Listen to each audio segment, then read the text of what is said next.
Okay. என்னன்னு சொன்னா உங்களுக்கு லெவல் 3க்குரிய ஃபைனல் எக்ஸாமுக்குரிய வகுப்புகள் இன்று முதல் ஆரம்பிக்கப்படுகின்றன. ஸோ இன்றைய கிளாஸ் உங்களுக்கு எல்லாருக்கும் ஃப்ரீயாகவே நடக்குது. நான் இதில் வீடியோ ரெக்கார்டிங்கை முடிஞ்சதுக்கு பிறகு குரூப்லையும் போட்டுக்கொள்வேன். இதனை தொடர்ந்து உங்களுக்கு கட்டணம் செலுத்தப்பட்ட வகுப்புகள் நடைபெறும். அதாவது ஃபைனல் ஏற்கனவே கெட் ஒன்னுக்குரிய வகுப்பும் நடைபெற்றது, கெட் டூக்குரிய வகுப்பும் நடைபெற்றிருந்தது. ஸோ இதுல தொடர்ச்சியாக ஃபைனல் எக்ஸாமை கவர் பண்ணின மாதிரி பூரணமான எல்லா சிலபஸையும் உள்ளடக்கிய மாதிரி தான் வகுப்பு உங்களுக்கு ஷெட்யூல் பண்ணப்பட்டிருக்குது. இதே டைம்ல உங்களுக்கு முதல் முறையாக, அதாவது உங்களுக்கு தரப்படுகிற புத்தகங்கள் எல்லாம் இங்கிலீஷ்ல இருக்கிற அடிப்படையில உங்களுக்கு பூரணமான தமிழ் நோட்ஸும் வழங்கப்படும். அதே டைம்ல உங்களுக்கு தெரியும் கெட் ஒன் கெட் டூக்கு செய்த அதே சேர்மாறு தான் உங்களுக்கு ஃபைனலுக்கும் கண்டினியூஸா செய்து கொள்வாங்க. இதுதான் இதுல. ஸோ இதுல சமரியா என்னன்னு சொன்னா உண்மையா பேமெண்ட் கூடியாக எடுத்துக்கொள்ளணும். என்ற ஃபைனல் எக்ஸாமுக்கும் சிலபஸ் கூடன்ற அடிப்படையில இருந்தாலும் எல்லாருக்கும் பாதிப்பு ஏற்படாத வகையில ஒரு பாடத்துக்கு 1500 ரூபாய் என்ற அடிப்படையில தான் எடுக்கிறதுக்கு தீர்மானிக்கப்பட்டுள்ளது. அப்ப 6 பாடத்துக்கும் சேர்த்து 9000 ரூபாய் வந்து கொள்ளும். ஸோ இதை நீங்க 2 இன்ஸ்டால்மெண்ட்ல செய்யறேன்னு சொல்லி சொன்னா 5000 படி 2 தடவை செய்யலாம். அல்ல மொத்தமாக சொன்னா 9000 பேமெண்ட் செய்தும் ஜாயின் பண்ணிக்கொள்ள ஏழும். இதுதான் கிளாஸ் டீடைல்ஸ். ஸோ நான் கிளாஸ் டீடைல்ஸ் சம்பந்தமாக உங்களுக்கு தேவைன்னு சொன்னா என் அக்கௌண்ட் ஃபோன் நம்பரை போட்டுக்கொள்றேன். குரூப்ல இல்லாதவங்க யாராவது இருந்தீங்கன்னு சொன்னா நீங்க எடுத்துக்கொள்ளுங்க. நான் அந்த மேலுக்கு எழுதுறேன். Note 75 note 1 2 3 4 5 note. இதுதான் என்ன நம்பர்.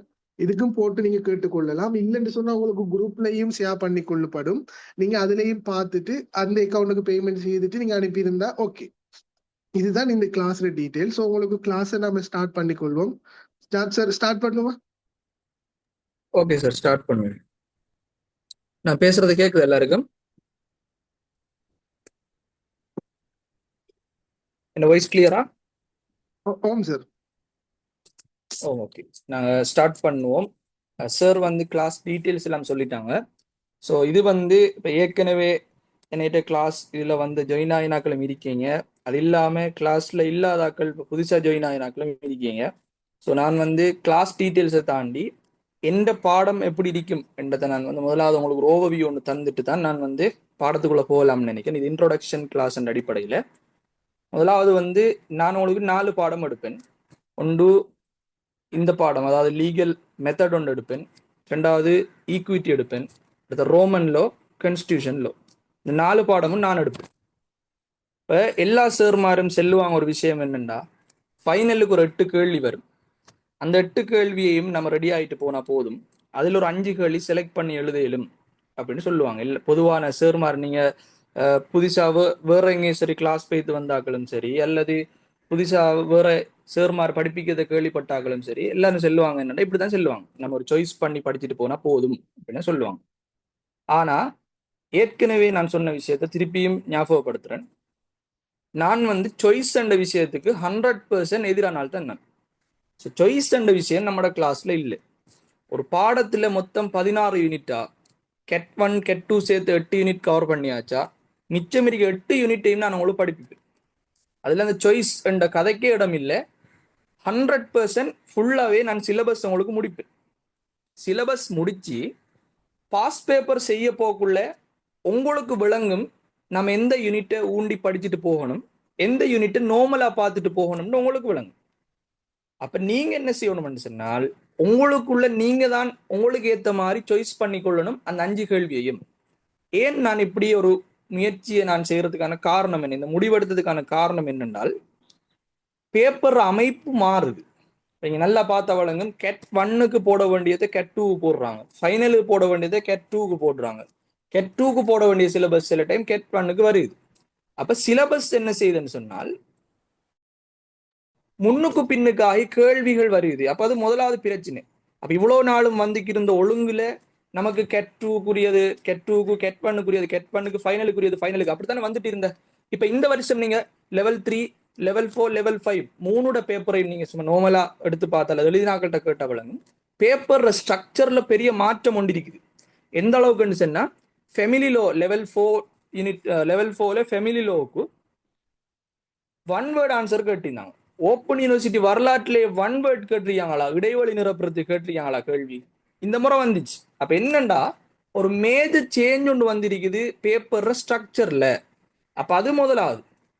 நான் இந்த முடிவெடுக்கிறதுக்கு ரெண்டாவது காரணம் என்னென்றால், எங்களோட பேப்பர் எடுத்தோம்னு சொன்னா தியரி கேள்விஸும் வரும், சினாரியோ கொஸ்டினும் வரப்போகுது. ரெண்டும் சேர்ந்து தான் 8 கேள்வி வரும். உங்களில் இப்போ என்ன தாண்டியில் 20 பேர் இருக்கீங்க.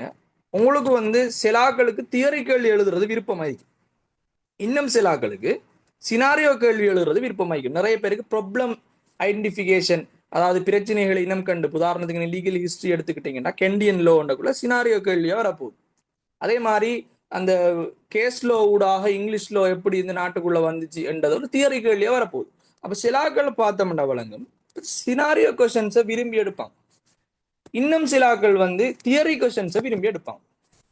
நாம பார்க்க வேண்டிய விஷயம் என்னென்றால், இப்போ நான் உங்களுக்கு ஒரு 8 கேள்வி சாய்ஸ் பண்ணி தாரண்டுவீங்களேன், நீங்க வந்து அதை படிச்சுட்டு போறீங்க, மேபி ஸ்ட்ரக்சர் மாறி அதுல இருந்து வெளியே வந்தா நீங்க எல்லாரும் இணையத்தான் ஏசப்படுறீங்க, இவர் சென்னத்தால தானே நான் படிச்சுட்டு போனேன், இல்லாட்டி நாங்க எல்லாத்தையும் படிச்சுட்டு போயிருப்போமே என்ற ஒரு கதை எனக்கு வந்துடப்படாது.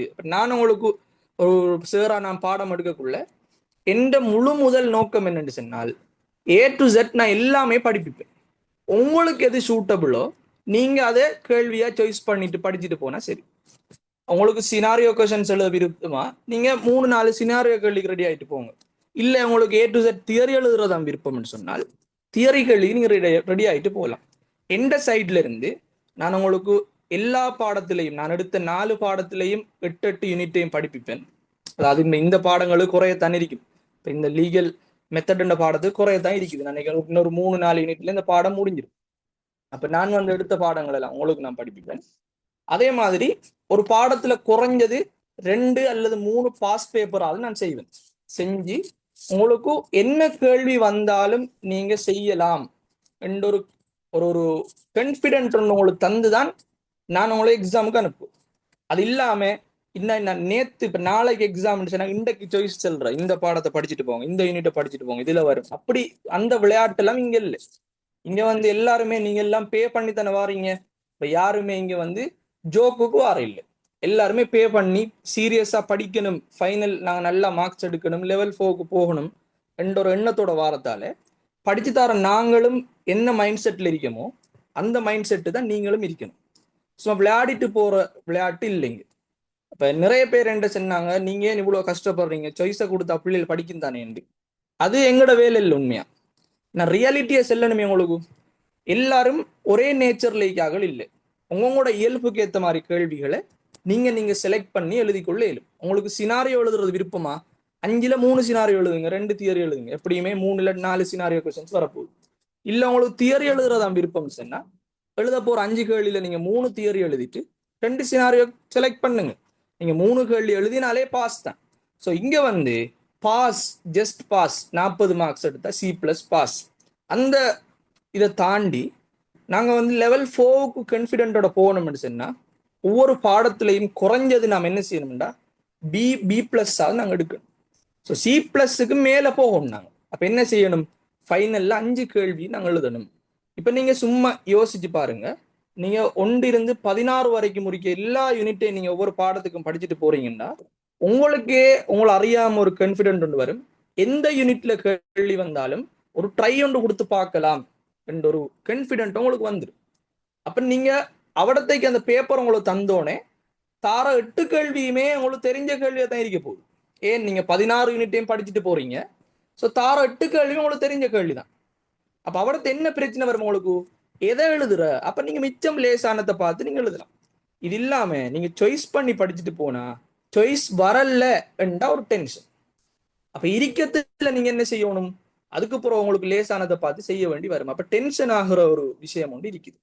அந்த ஒரு நிலப்பாடு இல்லாம நாங்க ஒரு பியோர் மைண்டோட எங்களோட பாடத்தை படிக்க ஸ்டார்ட் பண்ணணும். எல்லா பாடத்திலையும் எல்லா யூனிட்டும் நாங்க முடிப்போம்.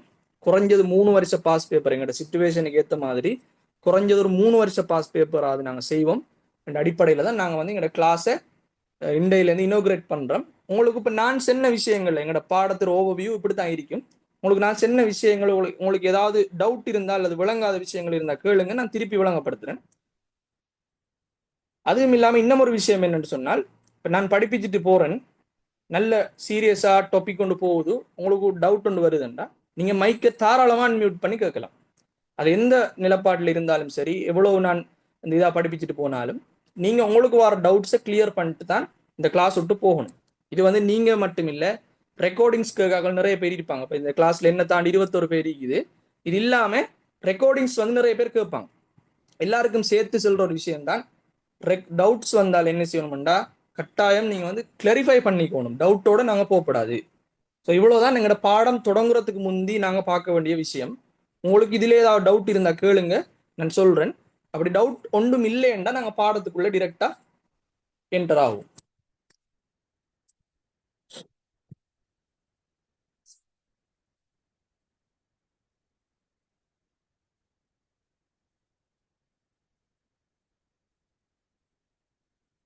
டவுட்ஸ் இருக்குதா யாருக்காவது?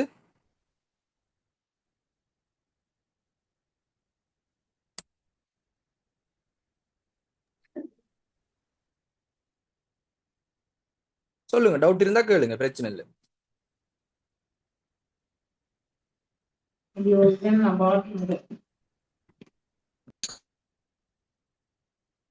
ஓகே, அப்ப நாங்க வந்து பாடத்தை ஸ்டார்ட் பண்ணுவோம். ஸோ இன்றைக்கு நாங்க பார்க்க போறது வந்து லீகல் மெத்தட் பாடத்துல நாங்க கெட் 2க்கு வந்து கெட் 1க்கு நாங்க லீகல் ரைட்டிங் செஞ்சோம், உங்களுக்கு ஞாபகம் இருக்கும்.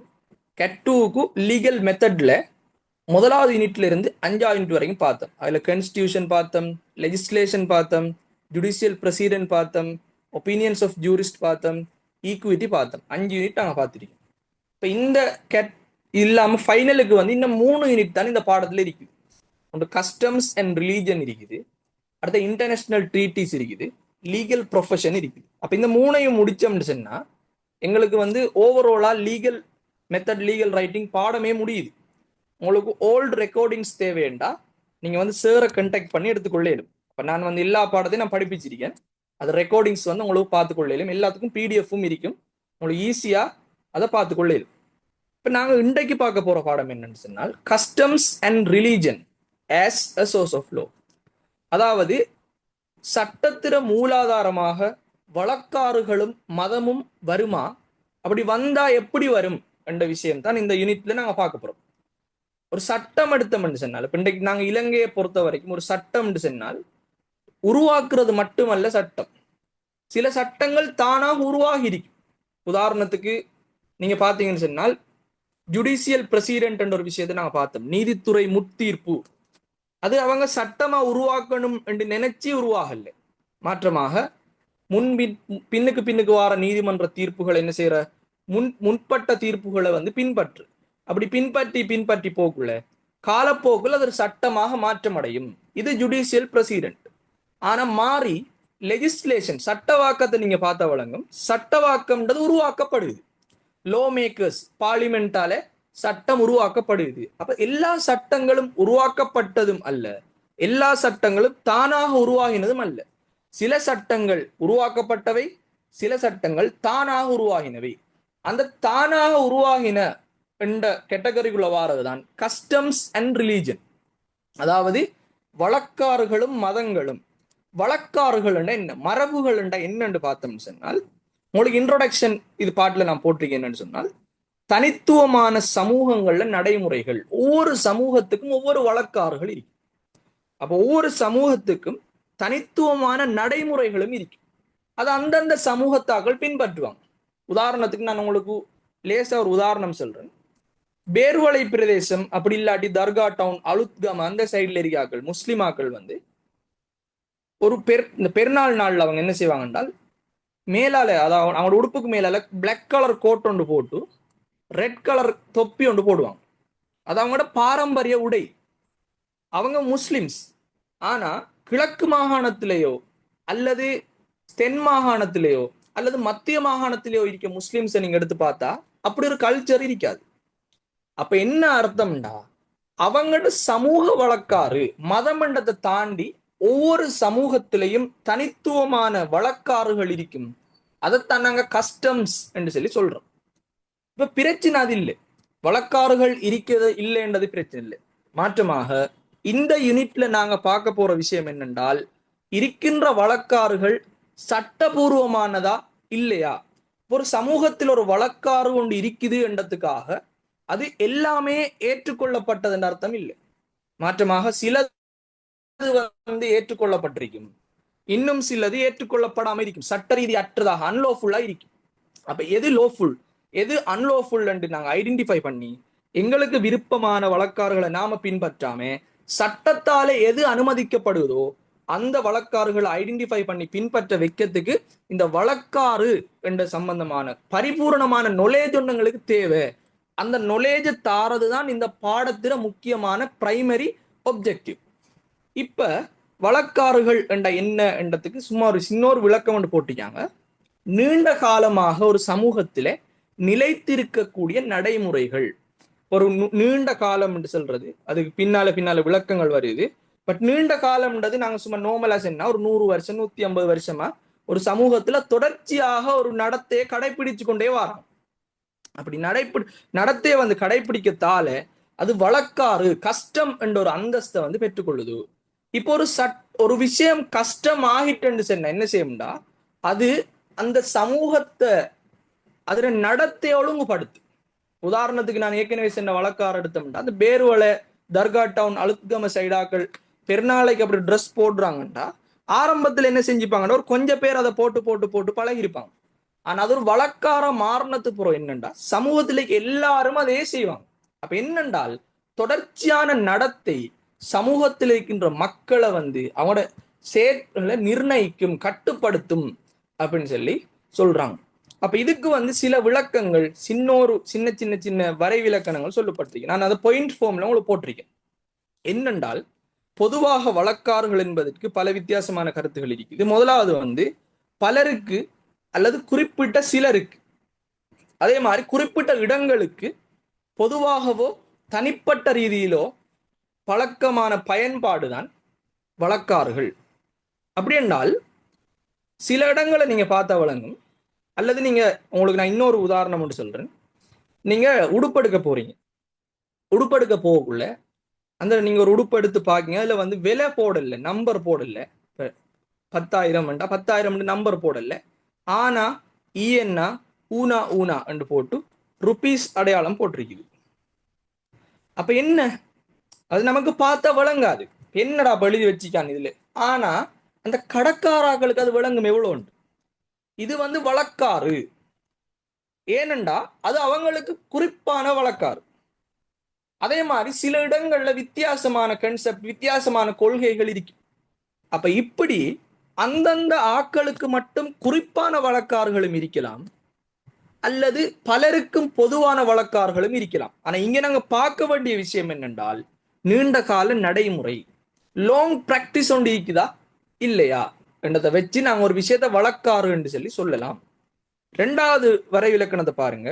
எழுதப்படாத சட்டமாக காணப்படும் நீண்ட நடைமுறைகள் அது லாங் பிராக்டிஸாகவும் இருக்கும், அன்ரிட்டன் லோவாக இருக்கும். அதை நாங்க எழுதினோம்னா அது வழக்காறு இல்லை. எழுதப்படாம இருக்கத்தாலதான் அதுக்கு பேர் வழக்காறு. மரபுகள் பழக்க வழக்கங்கள் நடைமுறைகள் இப்படி பேர் வாரத்துக்கு காரணம் என்னென்றால் அது வந்து மரபுகள் வழக்காறுகள் எழுதப்படுறதும் இல்லை.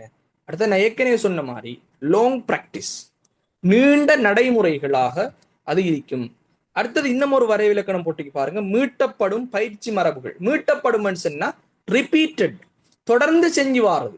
நம்ம நீண்ட கால நடைமுறைக்கு இன்னும் ஒரு பேர் தான் ரிப்பீட் ஆகும். இப்ப நான் செய்யற, அதுக்கு போறோம் என் பிள்ளைகள் செய்யற, பேர பிள்ளைகள் செய்யற, அப்படி போகும். என்ன வாப்பா வாப்பட வாப்பா எல்லாரும் செஞ்சிருப்பாங்க. இப்படி ரிப்பீட்டடாக பரம்பரையாக தலைமுறையாக ஒரு விடயத்தை செஞ்சு வாராங்கண்டா அதையும் நாங்க வழக்காறு என்ற பேருக்குள்ள நாங்க கொண்டு வர இயலும்.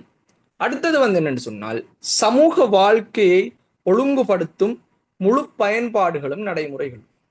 இப்ப நான் வந்து ஒரு தனி நபராக நான் எப்படி இருக்கணும் என்றதை தாண்டி ஒரு சமூகமாக நான் எப்படி இயங்கணும் என்றதை சொல்றதும் இந்த வழக்காறுகளாக இருக்கும். அதை ஒழுங்குபடுத்தும் வழக்காறுகள் என்று சொல்லி சொல்றாங்க. அப்ப இந்த வரைவிலக்கணங்களை வச்சு நாங்க பார்த்தோம்னு சொன்னால் இதுக்கு சில வகைப்பாடுகள் இருக்குது. உண்டு உள்நாட்டு வழக்காறுகள், அதே மாதிரி பொது வழக்காறுகள். அதாவது உள்நாட்டு வழக்காறுகள் மீன்ஸ் லோக்கல் கஸ்டம்ஸ், பொது வழக்காறுகள் சொல்றது ஜெனரல் கஸ்டம்ஸ். அடுத்தது வந்து நீதிமன்ற வழக்காறுகள், அதை நாங்க பார்த்த மாதிரி ஏற்கனவே ஜுடிஷியல் பிரசிடென்ட். இதெல்லாம் வந்து இந்த வழக்காறுகள வகைகளாக நாங்க எடுத்துக்கொள்ளலாம். இப்ப இவ்வளவு நேரம் நாங்க பார்த்தது விளங்கிச்சா?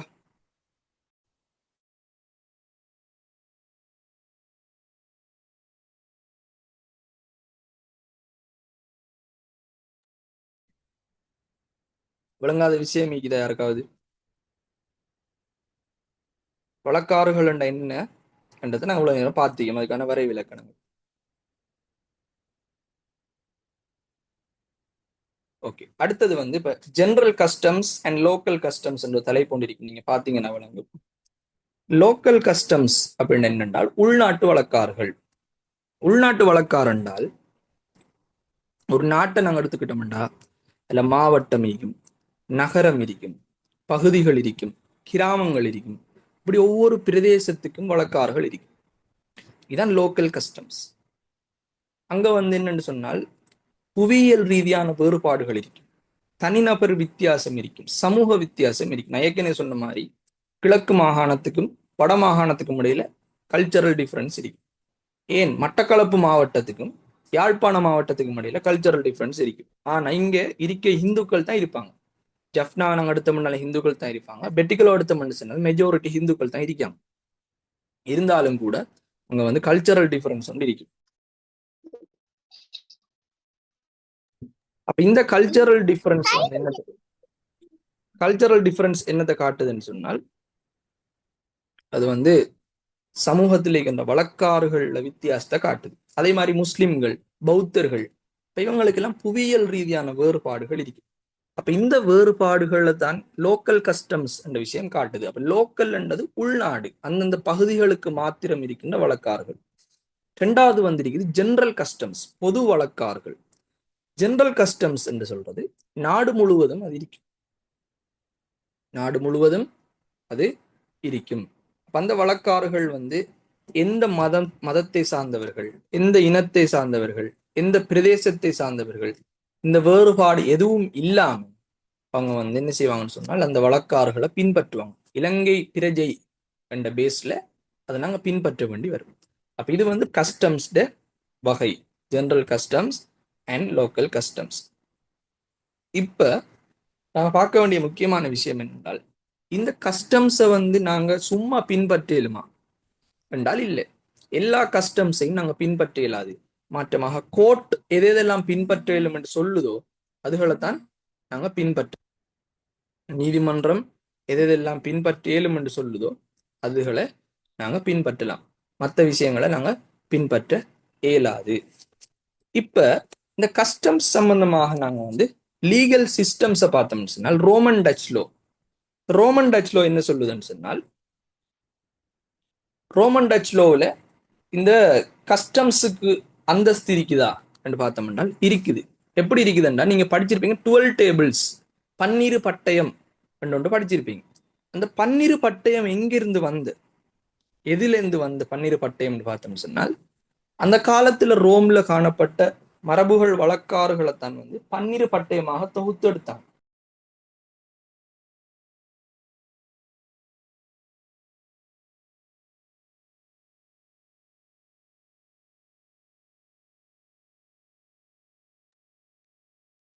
ரோமன் லோல வந்து இந்த மரபுகளுக்கும் வழக்காறுகளுக்கும் பெரிய முக்கியத்துவம் வந்து கொடுத்திருக்காங்க. அதே மாதிரி இப்ப இங்கிலீஷ் லோ பொறுத்த வரைக்கும் இந்த இங்கிலீஷ் லோ உருவாக்க காலத்துல, உதாரணத்துக்கு இங்கிலீஷ் லோ எப்போ உருவாகிச்சென்றால் ஒரு 1500 வருஷத்துக்கு முந்தி உருவாகினு வைங்களேன். அந்த முதல் வருஷம் இருக்குதானே, இப்போ இன்றைக்கு 2026 என்றால் இன்றைக்கு 1500 வருஷத்துக்கு முந்தி ஒரு சட்டம் உருவாகுதுண்டா, அந்த குறிப்பிட்ட சட்டம் உருவாகின முதல் வருஷம் எதை வச்சு தீர்ப்பு கொடுத்திப்பாங்க என்றால் அந்த குறிப்பிட்ட சமூகங்கள்ல காணப்பட்ட வழக்காறுகள் மரபுகளை வச்சுதான் தீர்ப்பு கொடுத்தாங்க. ஆக மொத்தத்துல ரோமன் லோவிலையும் சரி இங்கிலீஷ் லோவிலையும் சரி ரெண்டுலையுமே இந்த கஸ்டம்ன்றதுக்கு ஒரு முக்கியமான இடம் கொடுத்திருக்காங்க. அதைத்தான் நாங்க இந்த இடத்துல விளங்கி கொள்ள வேண்டிய விஷயம். அந்த மரபுகளுக்கும் வழக்காறுகளுக்கும் பிரதானமான இடத்தை வந்து ரோமன் லோவும் கொடுத்திருக்குது, இங்கிலீஷ் லோவும் கொடுத்திருக்கு. அடுத்தது நாங்க பார்த்தோம்னு சொன்னால் இலங்கைக்குள்ள கஸ்டம்ஸுக்கு வேலிடிட்டி இருக்குதா, custom as a source of law in Sri Lanka, இலங்கைக்குள்ளதுக்கு வேலிடிட்டி இருக்குதா என்று கேட்டால் நோமலாக இருக்குது. ஏன் இருக்குதுன்னா இலங்கைக்குள்ள ஆர்டிஎலும் இங்கிலீஷ் லோவும் தானே இருக்குது.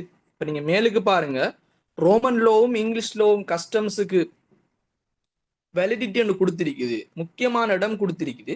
அந்த ரெண்டும் சேர்ந்துதான் இலங்கையோட ஜெனரல் லோவாக கொமன் லோவாக மாறி. அதனால ஒட்டோவாக இந்த சட்டங்களுக்கு இடம் கிடைக்குது, இலங்கைக்குள்ள இடம் கிடைக்குது. ஆனா இந்த ரெண்டும் ஆர்டிஎலும் இங்கிலீஷ் லோவும் ஒரு குறிப்பிட்ட ஒரு கஸ்டமை லீகலி பைண்டிங் சட்ட ரீதியாக கட்டுப்பட்டது என்று ஏற்றுக்கொள்ளணும்னு சொன்னா பல நிபந்தனைகளை வச்சிருக்குது. ஆனா இலங்கைக்குள்ள காணப்பட்ட வழக்காட்டு சட்டங்கள் அந்த நிபந்தனைகளை பூர்த்தி செய்யற மாதிரி இல்லை. இப்ப கண்டியன் லோவா இருக்கலாம், தேச வளமை சட்டமா இருக்கலாம், முஸ்லிம் லோவா இருக்கலாம். இந்த சட்டங்கள் எல்லாம் ஒரு எப்படி சொல்றேன்னா ஒவ்வொன்றும் ஒவ்வொரு வாக்குல இருக்குது. இங்கிலீஷ் லோ ஆர்டிஎல் எல்லாம் ஸ்ட்ரக்சர்ட் லோ. இப்போ ஒரு கஸ்டம் ஒன்றை ஏற்றுக்கொள்ளணும்னு சொன்னா சில நிபந்தனைகள் இருக்கு அவங்களுக்குள்ள. அந்த நிபந்தனைகளை பூர்த்தி செய்யற மாதிரி இலங்கைக்குள்ள இருந்த சட்டங்கள் காணப்படல. அதனால என்ன செய்யறாங்கன்னு சொன்னால் 1799 பிரகடனம் நீங்க படிச்சிருப்பீங்க, ப்ரொக்ளமேஷன் ஆஃப் 1799. அதுல இலங்கைக்குள்ள பிரித்தானியர்கள் வாரத்துக்கு முந்தி இருந்த சட்டங்கள் தொழிற்படுறதுக்கு அவங்க அனுமதி கொடுத்தாங்க. அப்ப அந்த அனுமதியால இலங்கைக்குள்ள கண்டிய சட்டமாக இருக்கலாம், தேச வளமை சட்டமா இருக்கலாம், முஸ்லிம் சட்டமா இருக்கலாம், அவைகளை பயன்படுத்துறதுக்கான அனுமதி இலங்கைக்கு கிடைச்சிச்சு. இப்ப இந்த யூனிட்டை பொறுத்த வரைக்கும் நீங்க முக்கியமா பார்க்க வேண்டிய விஷயம் என்னென்றால் இது ஒரு சினாரியோ கேள்வி வார யூனிட் தான். இது இந்த யூனிட்ல சினாரியோ கேள்வி தான் வரப்போகுது. எப்படி வரப்போகுது என்றால் ஒரு சினாரியோ ஒன்று தருவாங்க, ஒரு இடத்துல ஒரு வழக்காறு ஒன்று இருக்குது, அந்த வழக்காறு சட்ட ரீதியானதா இல்லையானதை நம்ம கண்டுபிடிக்கணும். இவ்வளவு நேரம் நாங்க பார்த்த விஷயம் வழக்காறுகள் தொடர்பான இன்ட்ரோடக்ஷன் பாட்டும் அதுல வகைப்பாடுகளும் எக்ஸ்பிளனேஷனும் பார்த்திருக்கோம். இப்ப இந்த கேள்விக்கு நாங்க எப்படி விட எழுதுறோம்டா, அதுதான் அடுத்தது வரப்போகுது. இந்த மடப்புலி வர்சஸ் பெட்ரிக் என்ற வழக்கு. இந்த வழக்குல ஒரு கஸ்டம் ஏற்றுக்கொள்ளப்படணும் என்றா அதுக்கு சில நிபந்தனைகள் இருக்குது. அதுக்கு கிட்டத்தட்ட 5 நிபந்தனைகள் இருக்குது. அந்த 5 நிபந்தனைகளும் சேர்ந்துதான் ஒரு கஸ்டமை ஏற்றுக்கொள்றதா இல்லையான்னு தீர்மானிக்கும்.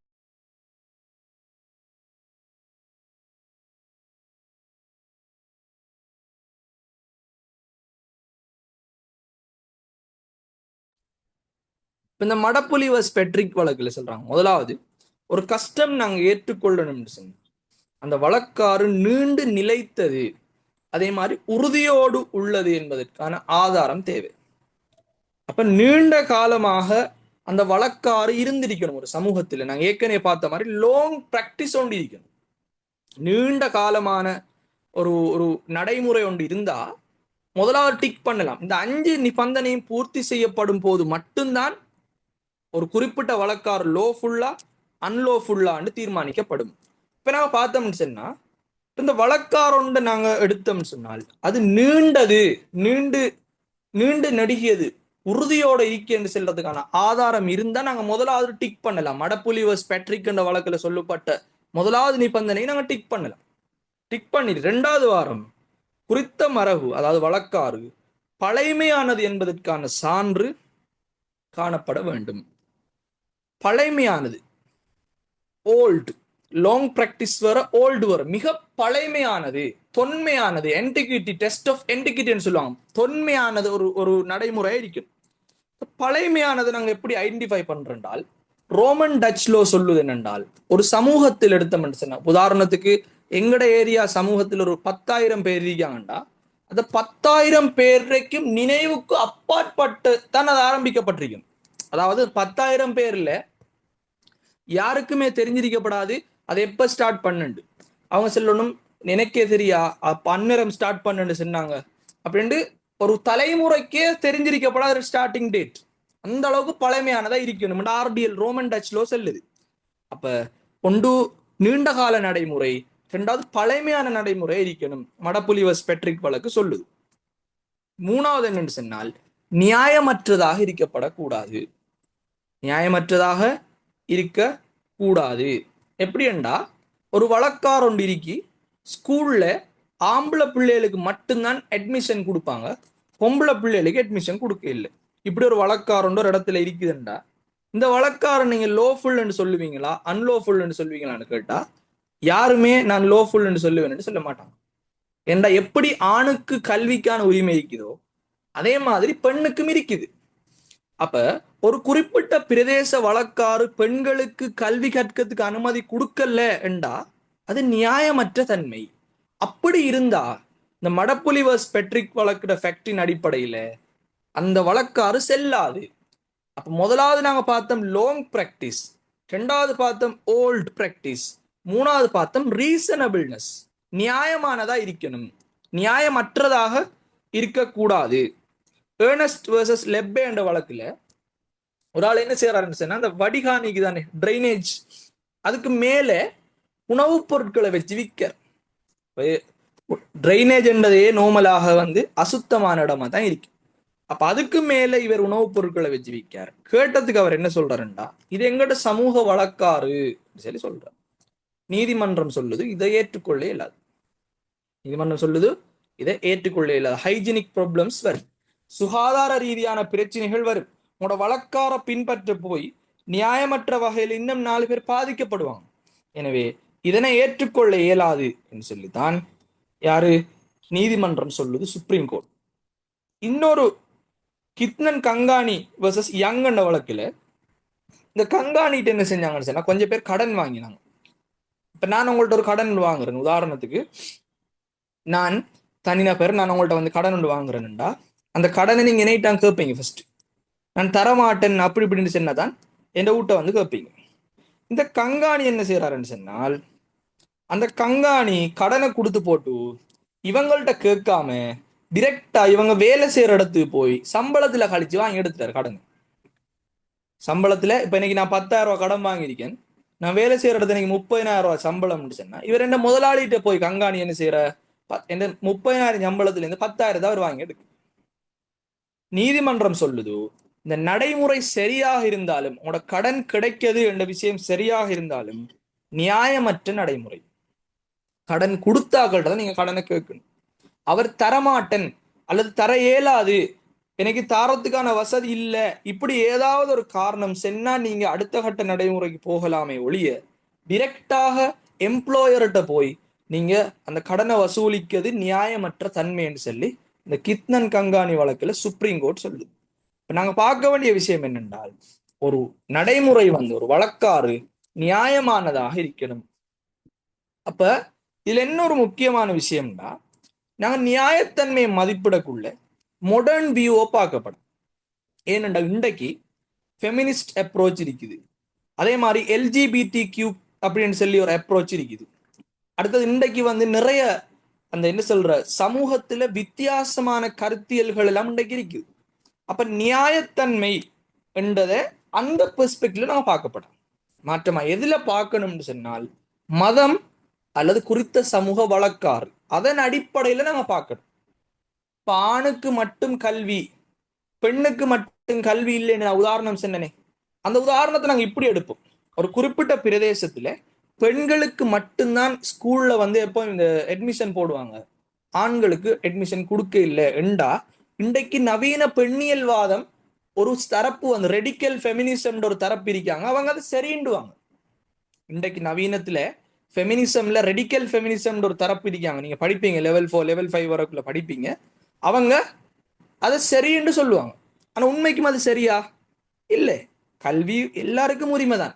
பெண்ணியல்வாதம் ரெடிக்கல் ஃபெமினிசம் கருத்து ஆண்களுக்கு என்ன கிடைக்காட்டியும் பரவாயில்லை, பெண்களுக்கு எல்லாம் கிடைக்கணும்ன்ற கருத்து. இது சரியா? இது சரியில்லை. ஆனா அவங்க அதை சரின்னு சொல்லுவாங்க. அதனாலதான் இவங்க சொல்றாங்க நாங்க சூட்டபிலிட்டி ரீசனபிள்னஸ் பார்க்கக்குள்ள மாடர்ன் வியூல பார்க்கப்படாது. மாற்றமாக மதங்கள் குறிப்பிட்ட சமூகத்திற நடைமுறைகளோட தான் ஒப்பிட்டு பார்க்கணுமே ஒழிய நவீன கால கருத்தியல்களோட பார்க்கப்படாது என்ற விஷயத்தை இவங்க இதுல வழங்கப்படுத்துறாங்க. அடுத்தது என்னன்னு சொன்னால், ஒரு வழக்காறு நியதி சட்டத்தோட முரண்படப்படாது. ஸ்டெட்யூட்டரி லோஸ். இப்ப நாங்க இன்றைக்கு உருவாக்கியிருக்கோமே என்னது சிங்கள அரசகர்ம மொழி சட்டம் ஒரு காலத்தில் உருவாக்கினாங்க, பயங்கரவாத தடை சட்டம், நிகழ்நிலை பாதுகாப்பு சட்டம், பெண்கள் பாதுகாப்பு சட்டம், அதே மாதிரி டொமஸ்டிக் வயலன்ஸ் ப்ரிவென்ஷன் ஆக்ட், இப்படின்னு நிறைய சட்டங்கள் உருவாக்கியிருக்கமே. இதெல்லாம் நியதி சட்டங்கள்னு சொல்றது. பாராளுமன்றம் உருவாக்கின சட்டங்களோட பேர் நியதி சட்டங்கள். இப்ப இந்த நியதி சட்டங்களுக்கு முரணாக ஒரு வழக்காறு வரக்குள்ள அந்த வழக்காரை வந்து நாங்க என்ன செய்வோம்னு சொன்னால்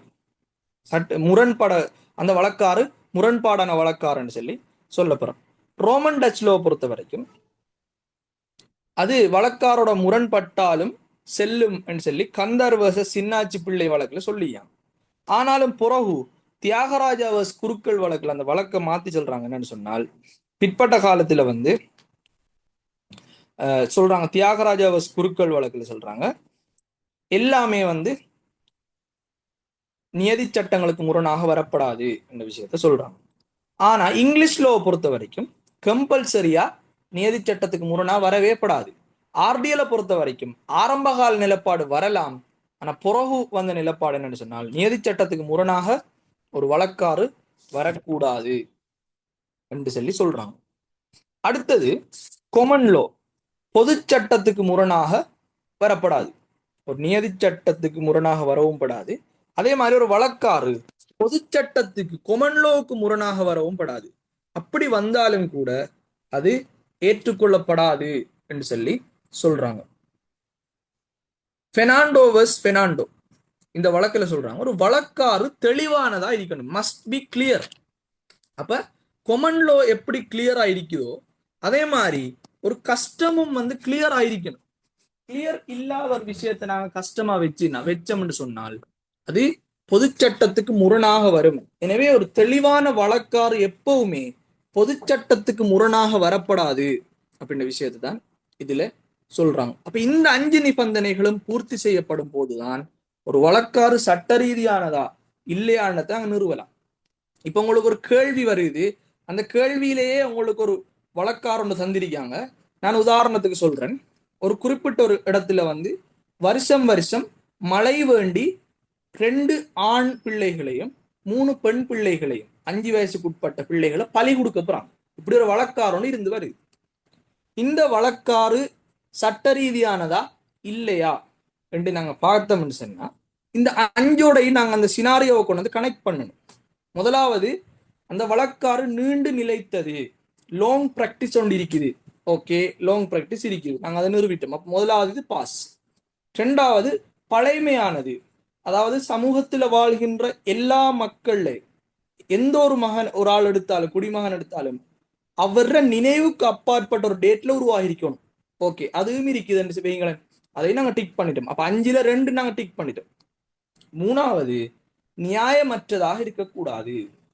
எல்லா உயிர்களும் பார்த்துக்கிறிக்கக்குள்ள 2 ஆண்களையும் 3 பெண்களையும் உயிரை எடுக்கின்றது நியாயமானதா இல்லையான்னு கேட்டா என்ன தாண்டி இவரத்திற்கு அவ்வளவு பேரும் என்ன சொல்ல போறீங்க, இல்லைன்னு சொல்ல போறீங்க. அப்ப நியாயமற்றது. அப்ப நாங்க 3வதுக்கு பிழை போடுவோம். ஃபர்ஸ்ட் 2க்கும் டிக் பண்ணினா 3வதுக்கு நாங்க ரோங் போடுறோம்.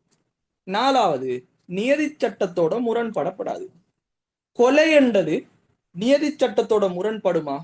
எஸ், முரண்படும். அப்ப 4வதுக்கும் பிழை போடுவோம். 5வது என்னது, வழக்காறுகள் பொது சட்டத்தோட கொமன் லோவோட முரண்படப்படாது. பிள்ளைகளை கொலை செய்யறது கொமன் லோவுக்கு எப்படியுமே முரண்படும். அப்ப நாங்க பார்த்தோம்டா இங்க லாங் பிராக்டிஸ் இருக்குது, அதே மாதிரி ஓல்டு கஸ்டமாவும் அது இருக்குது. ஆனா அது நியதி சட்டத்தோட முரண்படுது, பொது சட்டத்தோட முரண்படுது, நியாயமற்றதாகவும் இருக்குது.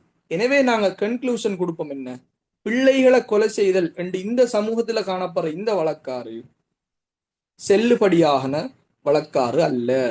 அப்ப இந்த 5ஐயும் வச்சு, அந்த மடப்புலி வர்ஸ் பெட்ரிக் என்ற வழக்குல வார இந்த 5 நிபந்தனைகளையும் வச்சுதான் நாங்க என்ன செய்யணும்னு சொன்னால் நாங்க அந்த குறிப்பிட்ட வழக்காறு லோஃபுல்லா அன்லோஃபுல்லான்னு கண்டுபிடிக்கணும். இதே மாதிரி ஒரு சிம்பிள் கொஸ்டின் ஒரு ஃபைனலுக்கு வரும்.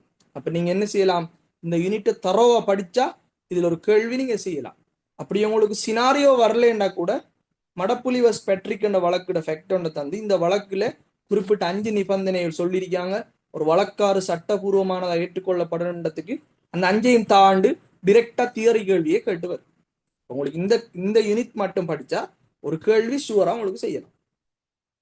இப்ப நாங்க பார்க்க போறோம், ஒரு கஸ்டம் ஒன்று ஏற்றுக்கொள்ளப்படணும்னு சொன்னா இன்டர்நேஷனலி அதுக்கு இருக்கின்ற ரிக்வயர்மெண்ட் என்ன. இப்ப நாங்க பார்த்தோம் மடப்புலி வர்ஸ் பெட்ரிக் வழக்குன்றது உள்நாட்டில் இருக்கின்றது.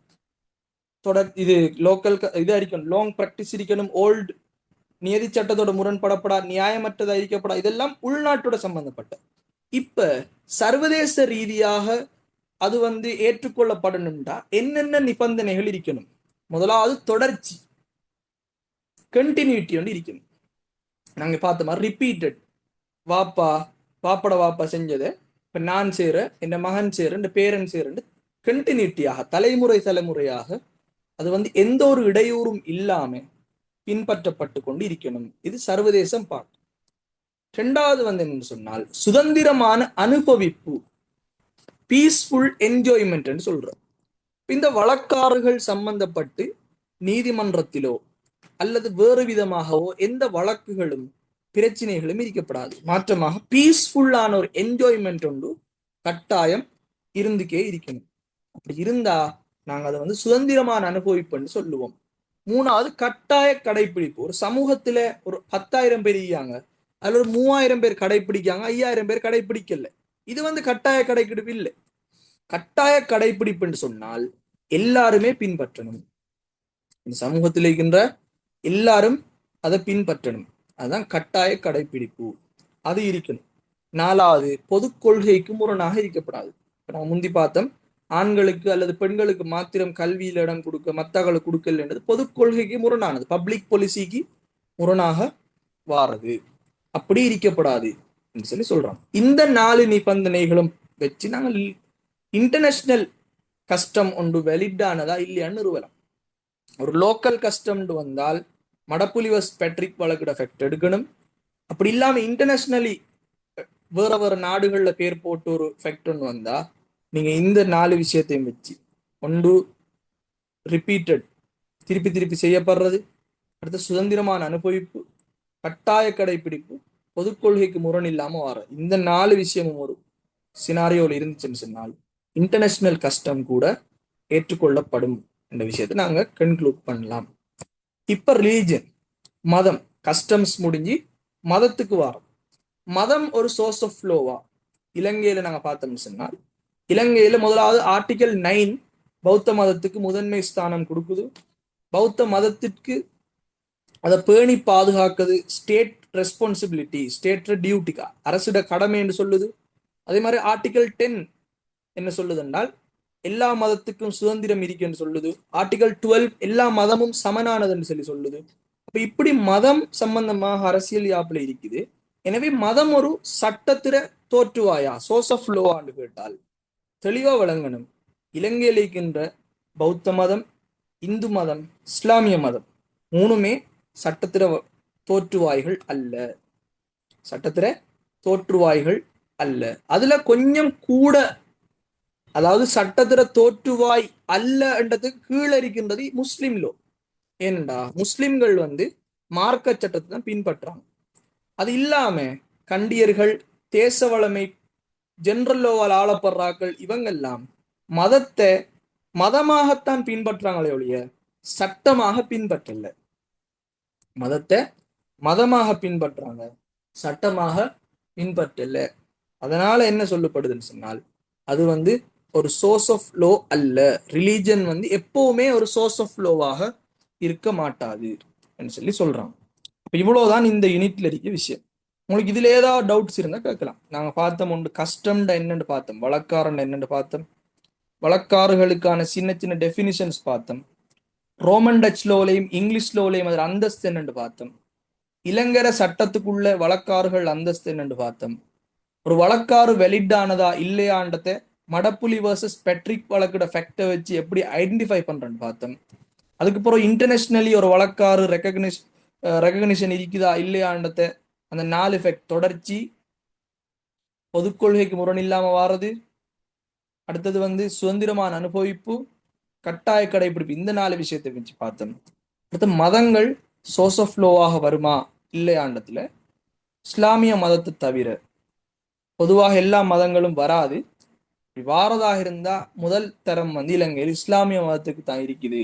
ஆனா இன்னும் அதை ஒரு சோர்ஸ் ஆஃப் லோவாக ஏற்றுக்கொள்ளல. அப்போ ஓவராலா இலங்கைக்குள்ள எந்த ஒரு மதமும் சோர்ஸ் ஆஃப் லோ இல்லைன்ற விஷயத்த பார்த்தோம். ஸோ சிம்பிளா இவ்வளவுதான் இந்த யூனிட்ல இருக்க விஷயம். இதுல உங்களுக்கு ஏதாவது டவுட் இருந்தா கேளுங்க.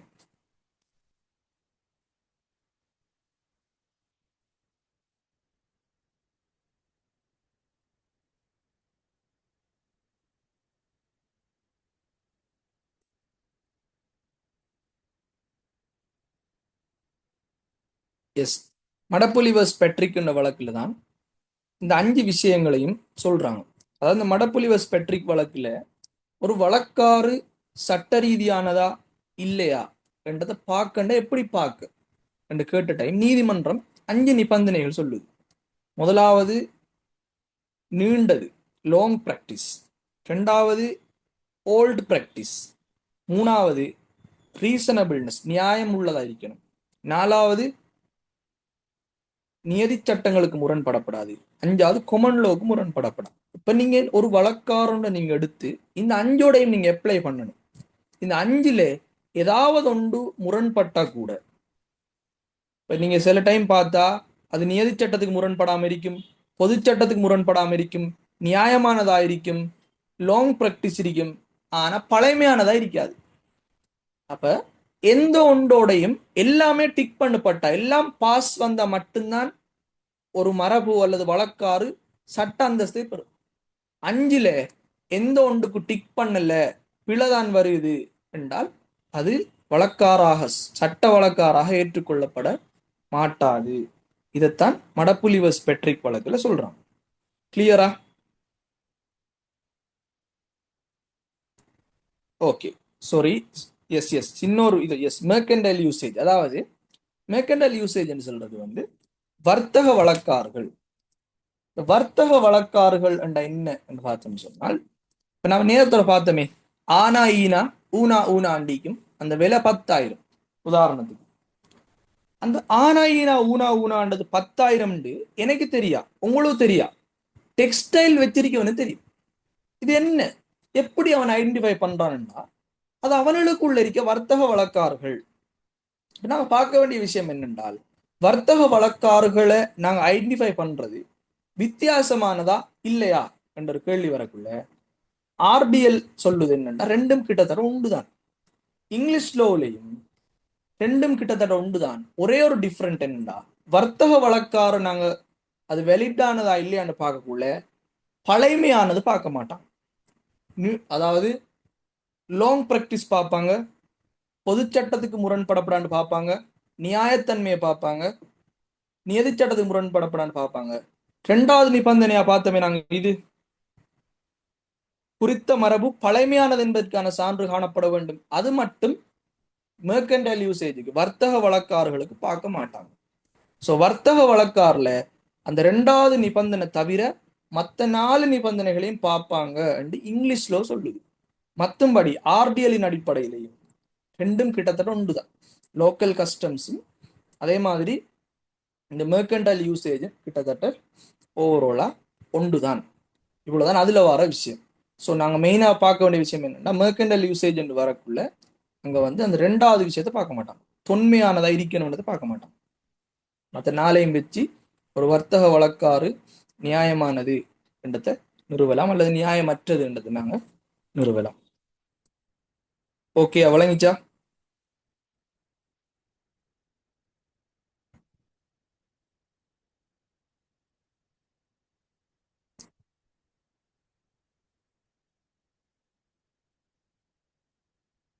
டவுட் கிளியரா அல்லது ஏதாச்சும் கேட்கணுமா? பாடம் சம்பந்தப்பட்டு ஒரு டவுட்ஸ் இருந்தா கேட்கலாம். நீங்க இந்த பாடம் இல்லாம வேற பாடங்கள் சொன்னாலும், படிக்க விஷயங்கள் அப்படி ஏதாவது டவுட்ஸ் இருந்தாலும் கேளுங்க.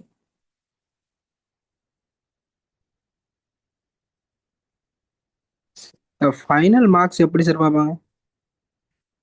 ஃபைனல் மார்க்ஸ், எஸ், உங்களுக்கு வந்து கெட் 1 கெட் 2 இருக்குதானே, அந்த கெட் 1 கெட் 2 சேர்ந்து நீங்க 16 மார்க்ஸ் எடுக்கணும்ன்றதான் எலிஜிபிலிட்டி கிரைட்டீரியா. எல்லாருக்கும் 16 வராது, சில ஆட்கள் 20 25 எடுப்பாங்க. நீங்க எத்தனை மார்க்ஸ் எடுத்தாலும் அதுல 30% மார்க்ஸை தான் உங்களுக்கு ஃபைனலுக்கு எடுப்பாங்க. உதாரணத்துக்கு நீங்க வந்து 30% சொன்னால், நீங்க உதாரணத்துக்கு ஒரு 25 மார்க்ஸ் நீங்க எடுக்கீங்கன்னு வைங்களேன், உங்களோட ஃபைனல்ல கூட்டுப்பட போது வந்து உங்களுக்கு 8 மார்க்ஸ் அல்லது 10 மார்க்ஸ் தான் கூட்டுவாங்க ஃபைனல்ல. அதே மாதிரி நீங்க ஃபைனல்ல எடுக்க போற மார்க்ஸ் இருக்குதானே 100, நீங்க 100 மார்க்ஸ் எடுத்தா 70% மார்க்ஸ் அதுல இருந்து எடுப்பாங்க. அப்போ அங்காலேருந்து 70%, இந்தியாவிலேருந்து 30%. இது ரெண்டும் சேர்ந்து 40 மார்க்ஸ் வந்தால் நீங்கள் பாஸ். இது ரெண்டும் சேர்ந்து, அதாவது ஃபைனலில் நீங்கள் எடுக்கக்கூடிய மார்க்ஸில் 70%, கெட்டில் நீங்கள் எடுக்கக்கூடிய மார்க்ஸில் 30% சேர்ந்து உங்களுக்கு ஒரு 40 மார்க்ஸ் வரும்னு சொன்னால் நீங்கள் பாஸ். இதான் ஃபைனலுக்கு மார்க்ஸ் பார்க்குது. அடுத்தது இன்னொரு விஷயம் என்னன்னு சொன்னால், உங்களுக்கு இந்த வருஷம் இது பார்க்க மாட்டாங்க, ஜிபிஏ ஃபர்ஸ்ட் கிளாஸா, செகண்ட் கிளாஸா, செகண்ட் லோவரா, அப்பரா, இந்த விஷயம் இந்த வருஷம் பார்க்க மாட்டாங்க. அதுக்கண்டு நீங்கள் நார்மலாக எழுதுற இல்லை. இந்த வருஷம் ஒரு பூஸ்ட் ஒன்று இருந்தால் அடுத்த வருஷம் கான்ஃபிடென்ட்டோடு நாங்கள் போகலாம். லெவல் 4 இருந்தால் உங்களுக்கு ஜிபிஏ பார்ப்போம். அதில் தான் உங்களுக்கு வழங்கும் நீங்கள் ஃபர்ஸ்ட் கிளாஸா அல்லது செகண்ட் கிளாஸா அல்லது செகண்ட் லோவரா, செகண்ட் அப்பரான்னு உங்களுக்கு வழங்கும். அப்போ நீங்கள் வந்து ஃபர்ஸ்ட் கிளாஸ் அடித்தா அவங்களுக்கு என்ன செய்வாங்கன்னு சொன்னால், உங்களுக்கு டீன்ஸ் அவார்டுன்னு ஒரு அவார்டு ஒன்று இருக்குது, அதை வந்து உங்களுக்கு தருவாங்க. டீன்ஸ் அவார்டுன்னு சொல்ல ஒரு அப்ரிசியேஷன் லெட்டர் ஒன்று உங்களுக்கு ஓயூஎஸ்எல்லேருந்து வரும். அதை பார்த்து அவங்களுக்கு வழங்கும். அது வந்து கொஞ்சம் இருங்க, ஒரு 1 minute.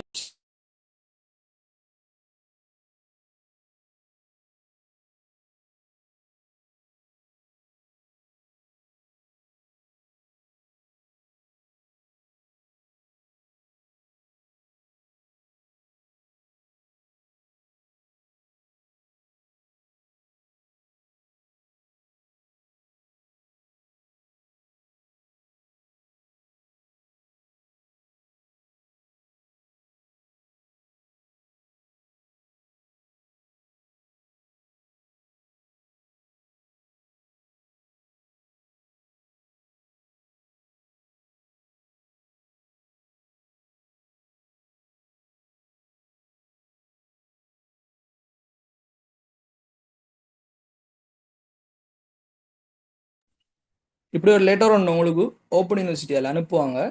உங்களோட ஜிபிஏ வந்து நீங்கள் ஃபர்ஸ்ட் கிளாஸ் அல்லது அதுக்கு மேலே அப்படின்னு சொல்லி இருந்தால் உங்களுக்கு இப்படி ஒரு லெட்டர் ஒன்று அனுப்புவாங்க. இந்த லெட்டர் வந்து வழங்கிக்கிறான். உங்களோட மார்க்ஸ் வந்து எல்லா பாடத்துலையும் ஏ அல்லது A- வந்திருக்கும்.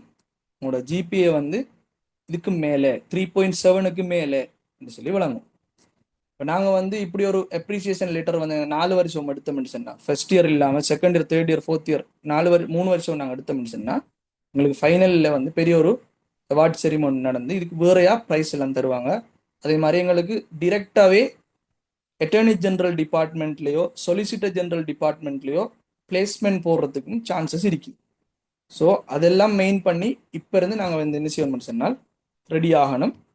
இது எல்லாத்துக்கும் சேர்த்து தான் நம்மளுக்கு நாங்கள் இப்போ இருந்து ரெடி ஆக்குறோம். ஸோ நாங்கள் நார்மலாக கஷ்டப்பட்டு மூச்சு முட்டை எல்லாம் படிக்க வேண்டிய அவசியம் இல்லை. நாங்கள் நார்மலாக படிக்கும், ஆனால் சரியான வழியில் படிக்க போகிறோம், அவ்வளோதான் வித்தியாசம். ஸோ இவ்வளோதான். நான் மேக்ஸிமம் இழுக்க மாட்டேன்.